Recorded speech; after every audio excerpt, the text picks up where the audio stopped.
আজকে আপনাদের ছাত্র নাগরিকদের গণ অংশগ্রহণের মধ্য দিয়ে আমাদের প্রাথমিক বিজয় অর্জন হয়েছে এবং আমরা নিশ্চিত করতে চাই এই বিজয়ের ধারাবাহিকতা অব্যাহত রাখতে আপনাদের যে কাজটি করতে হবে, আপনাদের সামাজিক নিরাপত্তা বলয় নিশ্চিত করতে হবে এবং আপনারা নিশ্চিত করবেন আপনাদের আশেপাশে যারা সংখ্যালঘু রয়েছে তাদের আপনারা নিরাপত্তা দিবেন। আমি পুনরাবৃত্তি করতে চাই, মনে রাখবেন শত্রু নিধন একদিনে শেষ হয় না। আপনারা জানেন এই শত্রুরা আমাদের যে অর্জনগুলো রয়েছে সে অর্জনগুলোকে নষ্ট করে দিয়ে আমাদের গণমাধ্যম যে ভাই যারা রয়েছে তাদের সাথে আমাদের যে সৌহার্দ্যপূর্ণ সম্পর্কটি রয়েছে সেটিকে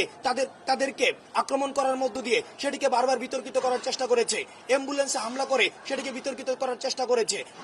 যারা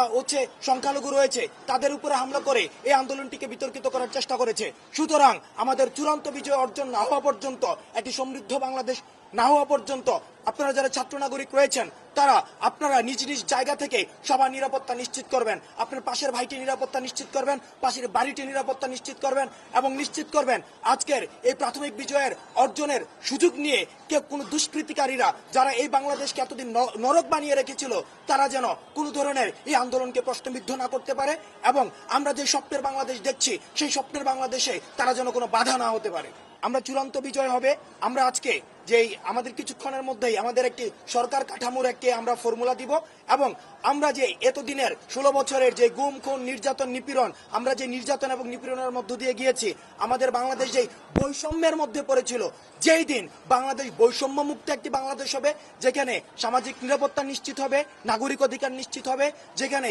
আমরা এমন একটি স্বাস্থ্য ব্যবস্থা নিশ্চিত করতে পারবো, বিশ্বমানের স্বাস্থ্য ব্যবস্থা নিশ্চিত করতে পারবো,